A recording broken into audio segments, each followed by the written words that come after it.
Study IQ IAS, आपका selection हमारा mission.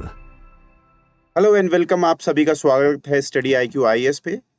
आज हम जिस आर्टिकल का जिक्र करने वाले हैं वो है छपा Indian Institute of Public Administration के journal Indian Journal of Public Administration में। आप सभी का स्वागत है। यहाँ पर आप जो पीछे पिक्चर देख पा रहे हैं ये है सिविल सेक्रेटेरिएट जो कि जम्मू कश्मीर का है, और ये जो आर्टिकल छपा है ये दो स्कॉलर्स के द्वारा छपा गया है जो खुद जम्मू कश्मीर के हैं। और rationalisation of the Darbar move a step towards good governance in Jammu Kashmir. ये गुड गवर्नेंस के संदर्भ में इस बात की बात करता है कि जो दरबार मूव हिस्टोरिकली होता रहा है, और वो दरबार मूव क्या है, basically seat of the government, जो कार्य होगा गवर्नमेंट का, उसको कुछ माह के लिए जम्मू और कुछ माह के लिए श्रीनगर शिफ्ट करना।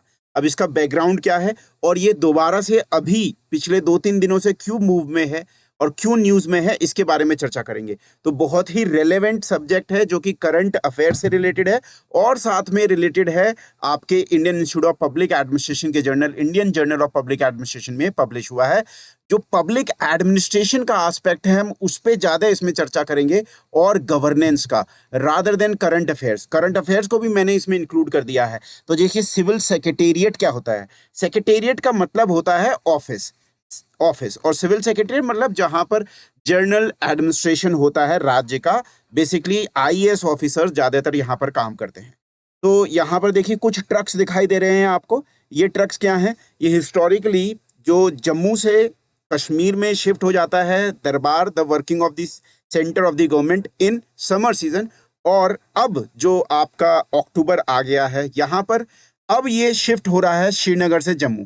तो यहाँ पर जो आप कुछ लोगों को देख रहे हैं इन बक्सों में, ये फाइल्स लेके जा रहे हैं बहुत सारी, और ई गवर्नेंस के आने से ये जो फाइल्स का बोझ है ये कम हुआ है। परंतु ई गवर्नेंस के आने से एक आर्गुमेंट ये भी दिया जा रहा था कि इसकी अब जरूरत ही नहीं रहेगी, परंतु जो पॉलिटिकल एस्पेक्ट होते हैं, सिंबोलिज्म होते हैं, वो भी बहुत महत्वपूर्ण होते हैं पॉलिटिक्स में, ये आपको समझना है। तो देखिए इसमें क्या था कि दरबार move halted by lieutenant governor, demand to resume capital shifting gain spaces Jammu and Kashmir. तो ये जम्मू कश्मीर में 2020 के 21 के बाद ये बंद कर दिया गया था, तो दोबारा से डिमांड हो रही थी, और उमर अब्दुल्ला ने एक की प्रॉमिस किया था कि ये दरबार मूव को क्या करेंगे, दोबारा से रिवाइव करेंगे, जो लेफ्टिनेंट गवर्नर सिन्हा जी ने 2021 में बंद कर दिया था। अब इसके पीछे के कारण थे, क्यों बंद कर दिया था, उनकी चर्चा करेंगे, और कैसे ई गवर्नेंस में अब इसको सहूलियत बन जाएगा यदि ये दोबारा से अब रिवाइव हो रहा है तब भी।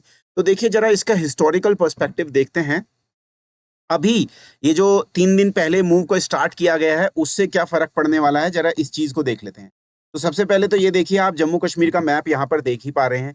ये जो इलाका है ये POK का इलाका है, इस समय पाकिस्तान के द्वारा अवैध रूप से कब्जाया हुआ है। यहाँ पर गिलगिट बल्टिस्तान का इलाका है ये, और ये जम्मू का इलाका है, मीरपुर पड़ता है इधर, और ये है लद्दाख, और इसका हेडक्वार्टर है लेह डिस्ट्रिक्ट। करगिल एक सेंटर पॉइंट है जो कि लद्दाख को और कश्मीर वैली को जोड़ता है। ये जो आप देख रहे हैं ये वैली का इलाका है, ये वैली का इलाका है।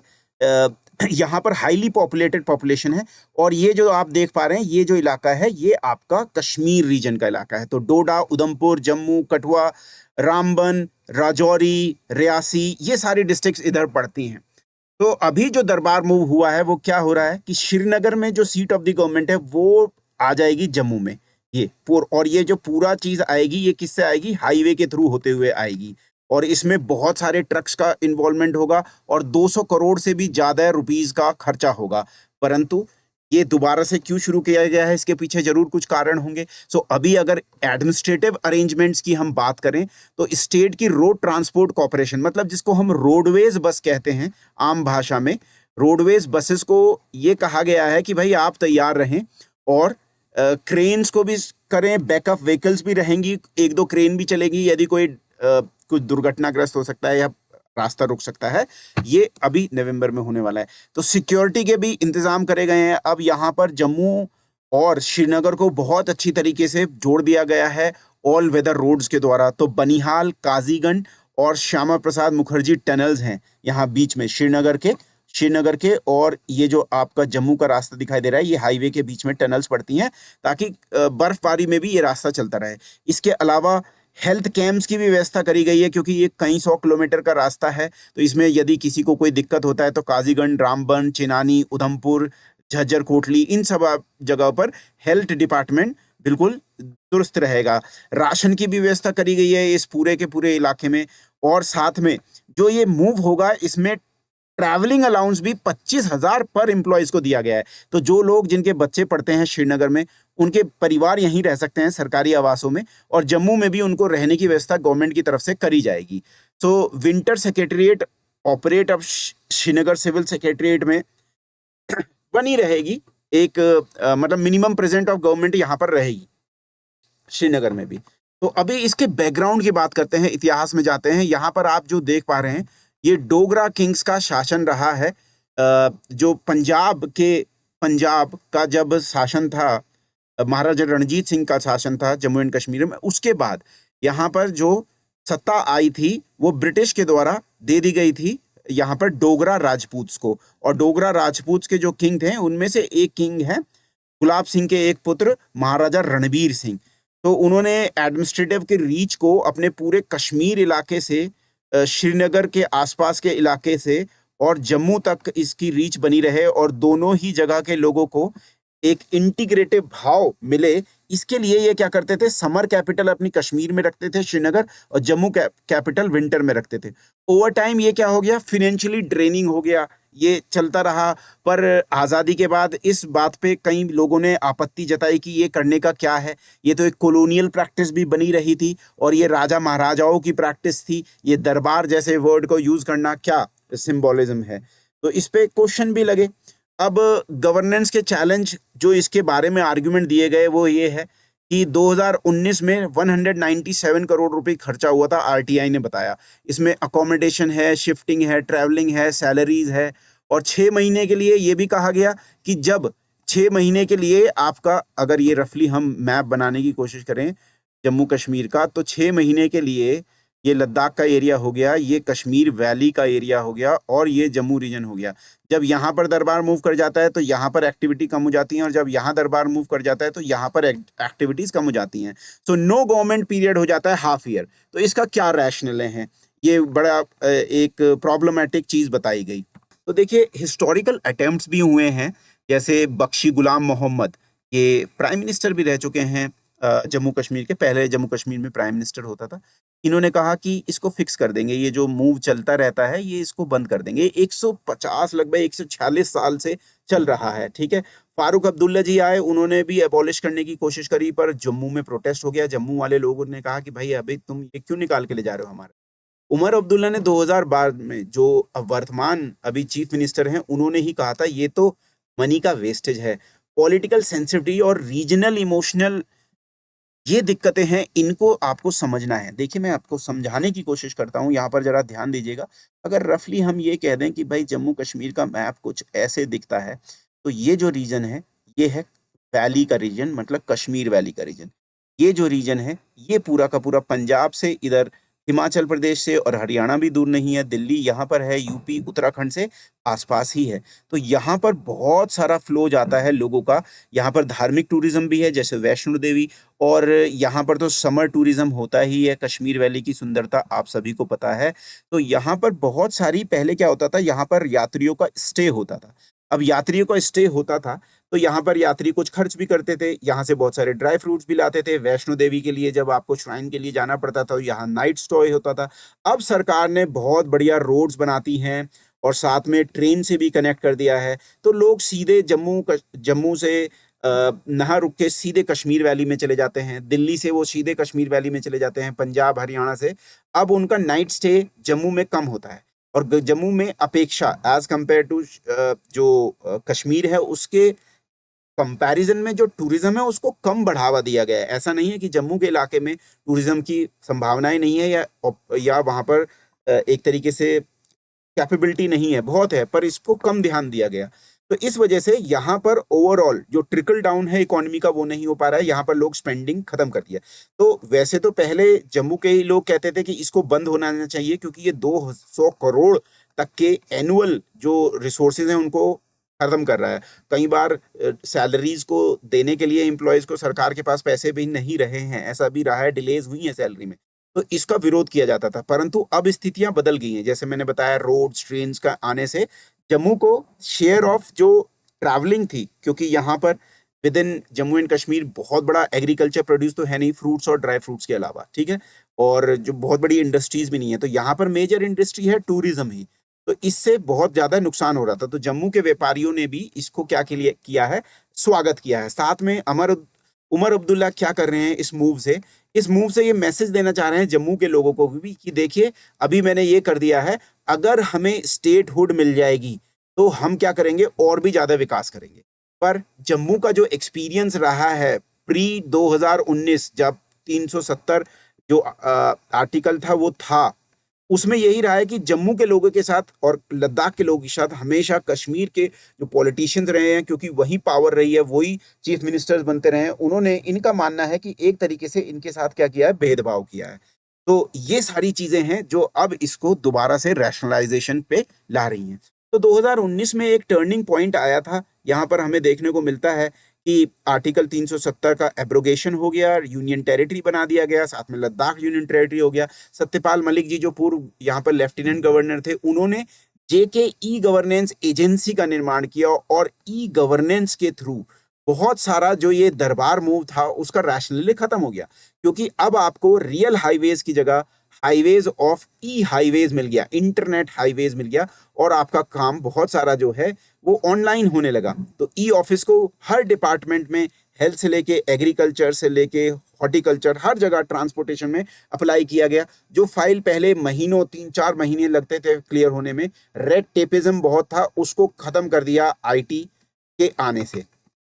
अब गवर्नमेंट ने ये एक ऑर्डर निकाला था 2021 में कि हम क्या कर रहे हैं, ई ऑफिस को लॉन्च कर रहे हैं, और इसमें खर्चा भी काफी आया। और मनोज सिन्हा जी जो लेफ्टिनेंट गवर्नर साहब हैं, उन्होंने कहा कि इससे हमें 200 करोड़ रुपए एनुअली बचेंगे। और लेफ्टिनेंट गवर्नर साहब ने ये भी कहा कि both secretaries can now function year around, और जम्मू हो चाहे श्रीनगर हो, वहां पर दोनों जगह ये करते रहेंगे और ये मूव करने की जरूरत नहीं होगी। तो ये क्या है, जरा ई ऑफिस पे जरा ध्यान दे लेते हैं। देखिए, ई ऑफिस एनआईसी के द्वारा डेवलप्ड एक प्लेटफॉर्म है जिसमें जो फाइल्स का मूवमेंट है और जो ऑफिस से ज़रूरी कागजात होते हैं, फाइल्स का मूवमेंट होता है इन बिटवीन ऑफिसर्स, वो सारा का सारा ई फॉर्म में होता है। आप ये भी देख सकते हैं कि फाइल कहाँ पर दबी हुई है। फास्ट ट्रैकिंग सिस्टम है, गवर्नमेंट की डिसीजन मेकिंग को ट्रैक कर सकते हैं। पूरा का पूरा नॉलेज मैनेजमेंट सिस्टम यहाँ पर देखने को मिलता है। फाइल्स हैं, फॉर्म्स हैं, आपके गाइडलाइंस हैं, एक्ट सर्कुलर, ये सारी ही चीज़ें हैं। यहाँ पर एक दूसरे को टैग भी किया जा सकता है। तो यहाँ पर बहुत सारे जो ऑफिसेज हैं वो क्या हो जाते हैं, जुड़ जाते हैं एक दूसरे। बस ये है खासियत इसकी। तो हमें आगे देखने को मिलता है अब इसका आउटकम क्या रहा है। जो ई गवर्नेंस आने से बहुत सारी चीजों में सुधार हुआ है। क्या हुआ है, नंबर 1 देखिए, 97 राइज इन फाइल डिस्पोजल, मतलब जितने समय में पहले नहीं हो पाता था, अगर 10 चीजें हो पाती थी, तो अब लगभग 19 चीजें होने लगी। करप्शन का बहुत कम हो गया, क्योंकि ई गवर्नेंस क्या करता है, बहुत सारी जगह पर जो डिस्क्रिशन है उसको खत्म कर देता है, और डिस्क्रिशन को खत्म कर देता है तो यहाँ पर आप किसी भी प्रोसेस को कहाँ पर डिले हो रहे हैं ये देख सकते हैं और कंप्लेंट भी कर सकते हैं। सेविंग्स हुई वेलफेयर प्रोजेक्ट में, जो 200 करोड़ की सेविंग करने की बात कर रहे हैं वो वेलफेयरिज्म में जाने लगा, और साइमल्टेनियसली जम्मू में भी और श्रीनगर में भी ये ऑपरेट होने लगा। तो ये था आउटकम हुए। पर अभी हम ये बात करते हैं कि ग्राउंड पे जब सर्वेज हुए, जो हम बात कर रहे हैं, 2 स्कॉलर्स जो कश्मीर में पॉलिटिकल साइंस डिपार्टमेंट के हैं जिन्होंने ये पेपर लिखा है, उन्होंने बताया है कि doctor Arun Kumar Mehta, chief secretary कौन होते हैं, चीफ सेक्रेटरी होते हैं highest officer, highest IAS officer होते हैं किसी भी स्टेट गवर्नमेंट में, जैसे आपका सेंट्रल गवर्नमेंट में होते हैं कैबिनेट सेक्रेटरी। इन्होंने कहा कि earlier 2 months were wasted annually, now files are tracked in. तो अभी देखो, अक्टूबर में ये होता था और फिर उस समय अप्रैल के समय ये होता था, तो इसमें आने जाने में बहुत सारे समय लगता था और रेड टेपिज्म बहुत था। एक तो ये दरबार मूव करने में ही समय लगता था, और फाइलों में क्या होता था, पड़ी रहती थी। तो सिटीजन का रिस्पॉन्स रहा है, are petitions are resolved faster. उन्होंने कहा कि हाँ, इंफॉर्मेशन कम्युनिकेशन और ई ऑफिस के आने से हमारे, और दरबार मूव के बंद होने से हमें ये फायदा हुआ था।